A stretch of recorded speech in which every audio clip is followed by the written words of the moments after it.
Your premier just watched her worst nightmare come true, 11 years early.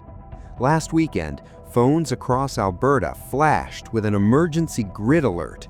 The Alberta Emergency Management Agency issued an unprecedented plea: switch off lights and unplug appliances.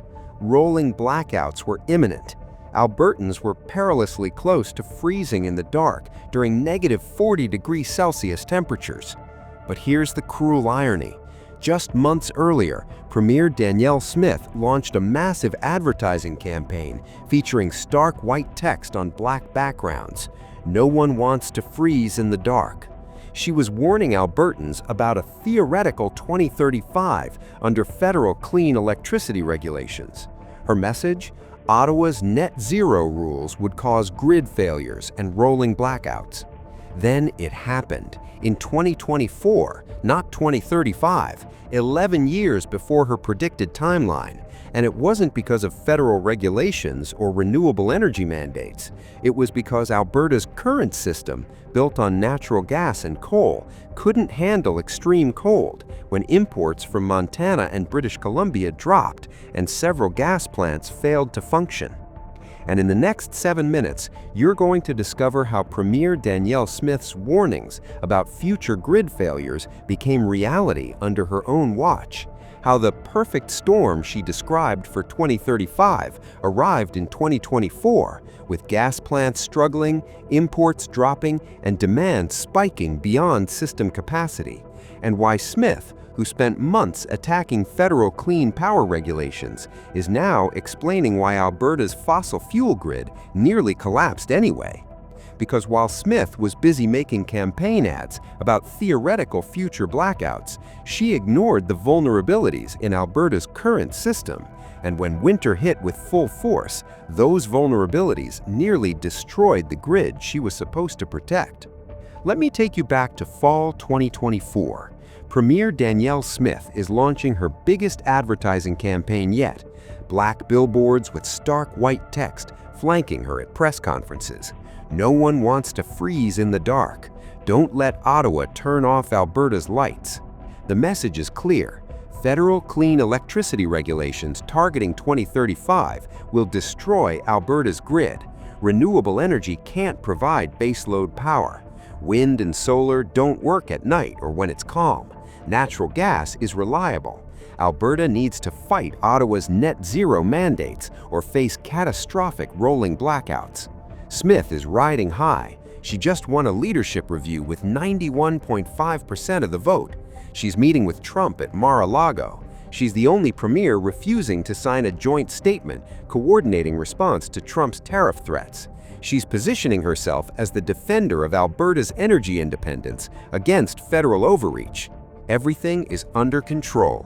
Alberta's grid is strong. Natural gas is reliable. The future is bright. Then January 2024 arrives. Temperatures plummet to negative 40 degrees Celsius. Demand spikes as Albertans crank their heat, and the system Smith claimed was so reliable starts falling apart. Last weekend, the Alberta Emergency Management Agency issues an emergency alert, not a weather warning, not a highway closure, a grid alert, asking Albertans to immediately reduce electricity consumption to avoid rolling blackouts.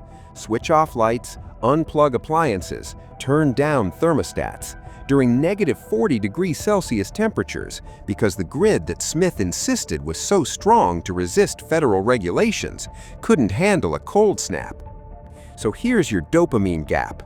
You expected Smith to protect Alberta's grid from federal interference. She promised reliability. She warned about 2035. But reality? Her own system nearly collapsed in 2024. Gas plants failed, imports dropped, and the theoretical blackouts she campaigned against almost became real on her watch because of vulnerabilities she ignored. Let's talk about what actually happened, because according to Minister Nathan Neudorf, it was a perfect storm of factors that triggered the grid alert. Temperatures across Alberta hit negative 40 degrees Celsius. Demand for electricity spiked as millions of Albertans turned up their heat simultaneously. This was predictable. Alberta gets cold in winter. This shouldn't have been a surprise. Alberta imports electricity from Montana and British Columbia when needed.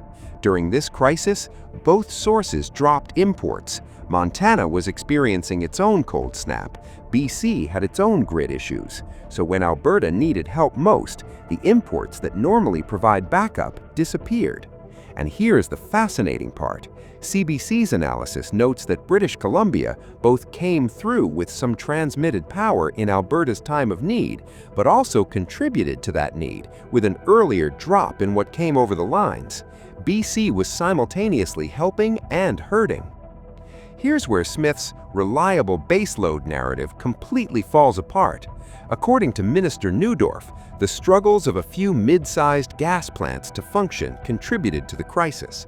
Gas plants, the fossil fuel infrastructure Smith insists is so reliable, they struggled to function in extreme cold. The very scenario she warned would happen with renewables happened with natural gas instead.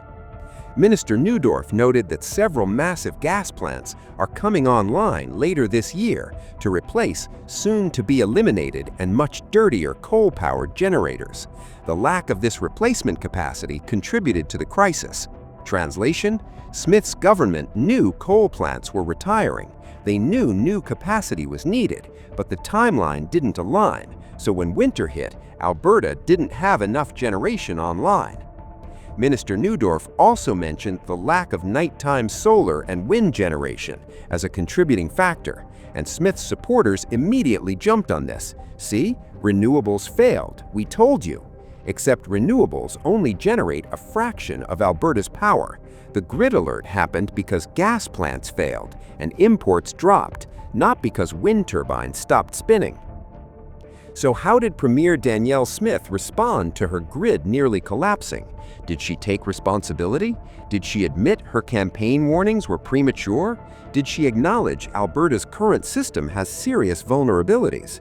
No, she blamed Ottawa. Smith's position: this crisis proves we can't move to net zero by 2035. If the current system struggled during extreme cold, imagine how much worse it would be without natural gas plants providing baseload power. But experts pushed back immediately. The crisis wasn't caused by renewables or federal regulations. It was caused by inadequate planning, gas plants failing, and a lack of sufficient capacity during peak demand. Minister Neudorf himself said the province did everything it could to prepare for winter surge in power demand. But if the province did everything it could and the system still nearly collapsed, that's not a federal problem, that's a provincial failure.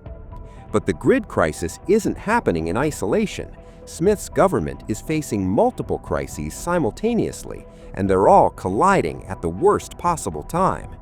On September 29, 2025, the Alberta Teachers Association announced a strike beginning October 6th. 51,000 union members, 730,000 students affected, 2,500 schools closed.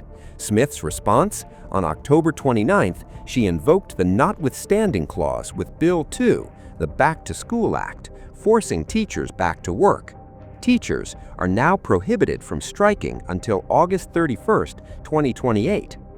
As of November 2025, 14 United Conservative MLAs are facing recall petitions, including potentially Premier Danielle Smith herself. Operation Total Recall, a grassroots campaign, is targeting MLAs who voted to use the notwithstanding clause against teachers. If Smith's own constituents in Brooks Medicine Hat launch a successful recall petition and she loses, she'd be removed from office, not voted out in an election, recalled by her own voters. While other premiers coordinate responses to Trump's tariff threats and 51st state comments, Smith visits Trump at Mar-a-Lago. She's the only premier refusing to sign a joint statement. She was scheduled to attend Trump's inauguration, but couldn't because weather moved it indoors to a small venue. Critics accuse her of prioritizing loyalty to Trump over Alberta's interests. So here's where we are. Premier Danielle Smith spent fall 2024 launching a massive campaign warning Albertans about grid failures in 2035 under federal regulations. Her billboard said, "No one wants to freeze in the dark."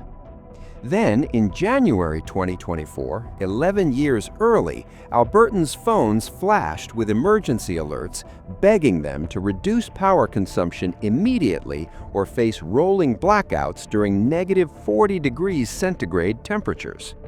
The crisis wasn't caused by federal regulations or renewable energy mandates. It was caused by gas plants failing to function in extreme cold, imports from Montana and BC dropping when Alberta needed them most, and insufficient capacity online because coal plant retirements outpaced gas plant construction. Minister Neudorf insists the province did everything it could. But if Alberta did everything it could and the system still nearly collapsed, that's an admission of failure. Either they didn't actually do everything they could, or the system they built is fundamentally inadequate. The cruel irony is that Smith's campaign warnings about freezing in the dark came true, just not for the reasons she predicted. Not because of federal regulations or renewable energy, because Alberta's current fossil fuel grid, the one Smith insisted was so reliable, couldn't handle predictable winter conditions. And while Smith faces grid crises, teacher strikes, recall petitions against her own caucus, and potential removal of office by her own constituents, she's busy visiting Trump and refusing to coordinate with other premiers on defending Canada from American threats. This isn't leadership, this is chaos, and the blackouts Smith warned about in 2035 almost happened in 2024, on her watch, because she was too busy attacking Ottawa to fix the vulnerabilities in her own backyard.